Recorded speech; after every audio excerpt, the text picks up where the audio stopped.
Buenas tardes, Zagalada. Primerito de todo, estamos aquí con Alan Cupeiro, que muchas gracias por dejarme venir aquí a saltaros a estos instrumentacos antiguos. Y quiero dar las gracias también a la gente del Batel, que me ha dejado que entre por aquí antes del concierto de hoy en Cartagena, a hacer unas preguntitas. Obviamente, como soy una persona que tiene poca memoria, bueno, a ver, te puedo decir que Marco Aurelio murió el 17 de marzo del 180 a las 3 de la mañana después de una indigestión, pero Bien, perfecto. no te puedo decir lo que cené anoche porque no me acuerdo. Así que me he traído preguntitas, Muy bien. 3, 4 preguntas, tal. Quien no conozca a Abraham Cupelo, que supongo que todo el mundo lo conocerá, señor músico y musicólogo, creo que también Musicólogo dicen eso, dicen pero eso, ¿no? yo solo soy músico. Que se dedica en parte a rescatar instrumentos de la antigüedad clásica y otros tantos, a fabricarlos Claro. y a traernos cositas que vienen del pasado hasta nosotros, ¿vale? Ha hecho un par de discos, creo, el último era Mitos con la Filarmónica de Londres, en Abbey Road. Sacaste creo que este año alguna cosilla también por mayo, por ahí más o menos. Así que hay que Sí. escucharlo mínimo en el Spotify o algún sitio de esto. Y ahora está de gira para un poco hablarnos de, mezclando un poco divulgación musical, que nos hace bastante falta muchas veces. Y estos instrumentos antiguos, ¿vale? Así que un par de preguntillas que he hecho. Primero, ¿cómo se te ocurre el rollo de decir, Acho, voy a coger esto, vamos a hacer instrumentos antiguos? Bueno, yo siempre digo que he tenido la suerte de nacer en Galicia, que durante pues muchísimo tiempo pues estábamos como aislados muchas veces geográficamente, ah, pero eso ha sido bueno en el sentido de que hemos mantenido muy intacta nuestra cultura, una cultura que hoy en día también se vive de forma espontánea. Y ya desde pequeño, pues con la música tradicional, pues me adentré en el mundo de la música y también en una banda de música, después hice mis estudios musicales y cuando terminé el último año de carrera construí una trompeta barroca con mis propias manos siguiendo técnicas de esa época. Y eso ha sido pues un poco lo que me ha llevado a ir abriendo puertas del pasado. Ya no solamente del barroco, sino hasta época romana o celta, porque Sí, esto lleva el carnix, sí, sí. tal, el cornu, el aulos, El Aulós también, que es que una réplica que hemos hecho del Museo del Louvre, el corno romano que toco, bueno, yo le llamo corno romano un poco para que nos sí, entendamos, sí. es uno de los 5 ejemplares que hay en las ruinas de Pompeya, que está copiado fidedignamente milímetro a milímetro.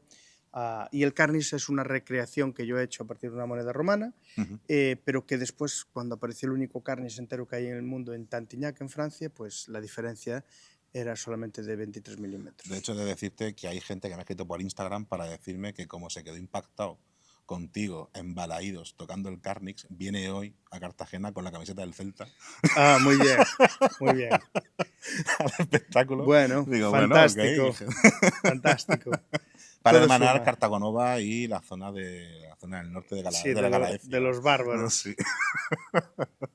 Luego, ¿cómo lo hace? Es decir, entiendo que yo que vengo de la arqueología, a veces es muy difícil que lleguemos a saber exactamente cómo es una pieza o cómo era una pieza solamente con la arqueología o solamente con descripción de autores clásicos y tal. Entiendo que cuando nos metemos en la arqueología experimental, que es un poco lo que también se hace con esto, habrá dificultades a la hora de decir, hostia, esto cómo lo hace, esto cómo no sé qué, cómo suena esto, cómo lo puedo tocar, etcétera. Es difícil, más bien es arduo, pero al final la música es matemática pura y al final, por ejemplo, el cornus romano solo lo he tenido que copiar Mm, fidedignamente y con eso se puede hacer mogollón de cosas. Si yo tocase un cornus romano de estos que hay así por AliExpress, que son así como... Con eso no se puede hacer música. mm, Con ese instrumento sí, porque las paredes están hechas como se hacían antes, es mm. decir, están hechas con martillo, con forja, el instrumento pesa muy poquito y te permite modular muy bien los sonidos. El aulós griego, por ejemplo, yo ya veo los agujeros y ya sé qué notas va a dar. No me Ujú. hace falta ni soplar por él. Claro. ¿Entiendes? Y muchas veces cuando la gente dice, bueno, ¿cómo sonarían? A veces no es tan complicado. Ujú. Lo que pasa es que tienes que tener nociones de construcción, nociones de música, tienes que saber llegar a las fuentes y es muy importante que el músico tenga una cierta pericia, porque si Ujú. no, no le hacemos honor a lo que esta gente hacía, porque otra cosa no tenían, pero tiempo y Sí. pericia tenían mucha. De hecho, creo que le dedica en el Mizos una canción a Marsias, que es el señor mitológico que se echó esa competición con Apolo por el Aulós y tal.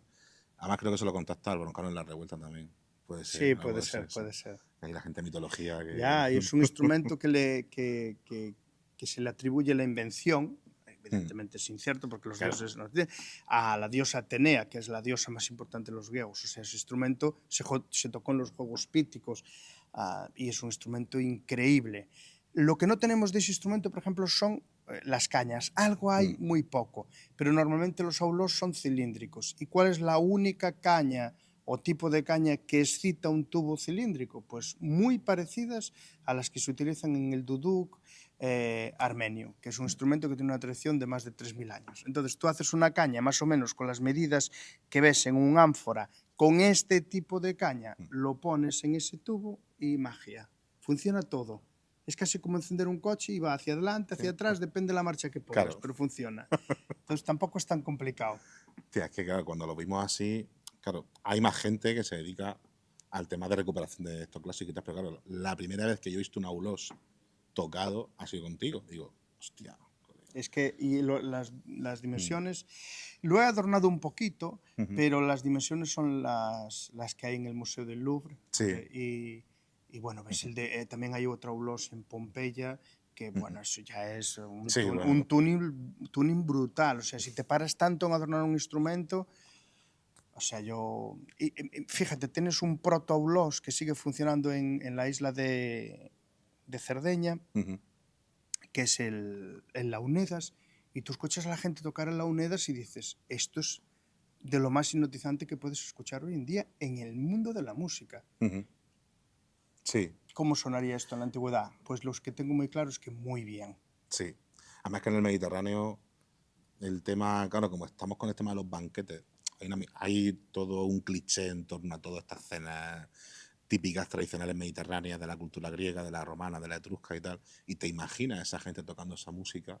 Nosotros, por ejemplo, en Recreación hay un grupo que se llama Acena Promajos, que somos gente de diversas partes de la península, y nos reunimos cada 2 años a nivel nacional gente en un sitio que se llama Gilena, en Sevilla, y este año vino una señora griega que se llama Lina Palera, que lo que hace es recrear la lira, por ejemplo. Entonces, claro, una persona que es musicóloga, que además tiene estudios de antigüedad, te coge, te recrea una lira entera y te la pone ahí en medio y te hace un concierto de lira.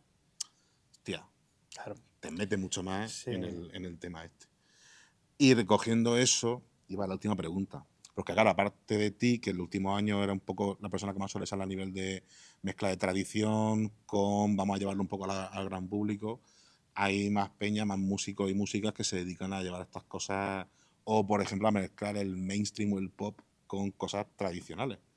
Hace un año era Nathan Chugueira, compatriota tuya, o Rodrigo Cuevas, por ejemplo. En Grecia está Marina Sati, que fue la persona que representó Eurovisión el año pasado en Grecia y tocó aquí, en la Mar de Música, y estaba bastante chulo porque era una persona que, mitad de un concierto, te paraba o acababa la canción y decía, mira, esta canción ahora vamos a empezarla con esto que es una gaita cretense de pellejo de oveja que va a tocar mi compañero, que no sé qué. La pregunta sería si notas que la gente responde a esas mezclas o a ese intentar llevar la música tradicional a un ámbito como mucho más abierto. Yo te voy a responder, como buen gallego que soy, con una pregunta. Es posible, que es un poco repetir lo que dices tú, que muchas veces, ¿por qué damos por supuesto que el mainstream, toda esta música que hay, que de grandes masas es lo que le gusta a la gente? Porque eso se lo ponen así en la pantalla, Claro. y de ahí no sales con el algoritmo. Pero estas músicas, o estos sonidos, mejor dicho, del pasado, tienen cabida en nuestra sociedad actual, desde luego. Mis mayores seguidores, y esto sí que lo digo con total orgullo, son la chavalada, chavalitos y chavalitas de 10 a 25 años que me paran por la calle. Y eso para mí es el mayor logro que puedo tener, Sí. sobre todo porque siempre estamos con el tema de la juventud, que no se enteran, que no sé qué. Estas cosas emocionan, no son ni mejores ni peores, y música e historia de la mano es la única máquina del tiempo posible. Pues la verdad es que sí. A mí me pasa con el tema de las conferencias o la divulgación, cuando voy a institutos, coles, entonces tú ves a los crías de 10, 12 años preguntándote cosas de romano y te dices, bueno, tan mal no lo estaremos haciendo. Desde luego que no. No, desde luego que no. Y bueno, yo por ejemplo utilizo estos instrumentos para crear mi música, pero es lo que haría una persona hace 2000 o 3000 años, crea su música. ¿entiendes? El instrumento no deja de ser un instrumento. ¿Qué pasa? Que cuando toco el Carnix o el cornu romano, que ese sí que me costó mucho poder tocarlo bien en directo y tal, y lo llevo con una orquesta, sus atmósferas, como para mí son espontáneas, son novedosas, hacen que yo escriba de una determinada forma la música. De hecho, creo que en noviembre tocas en Castellón, puede ser, Sí, en con la Castellón. orquesta de por allí también. Sí. Que he dicho, digo, hostia, digo, me escapo, tío. Sí, Mitos es un proyecto muy bonito que merece la pena, sobre todo verlo en un sitio cerrado, en un buen auditorio y, bueno, conjugando historias, mitologías, pues con música. Bueno, tío, pues muchas gracias por todo. Ha sido un gusto. Si alguien en este mundo no lo conociera, este hombre, solamente hay que meterse en YouTube o en Spotify, poner el nombre y aparte lo que tiene discografía, que son ya como 4 discos, ¿puede ser? Sí, tengo cuatro discos 4, tengo, porque sí. son el primero que sacaste en 2017 por 18, los 2 con la 18, Filarmónica de Londres. 17 ya, 17. ya no me acuerdo. Hostia, es que pasa el tiempo, tío. Sí, sí. Y el mes que viene cumplo 42. 42, Sí. bueno, aún soy mayor que tú, no te preocupes. Bueno, pues nos despedimos y espero que os haya gustado la entrevistilla. Hasta luego. Un abrazo, chao.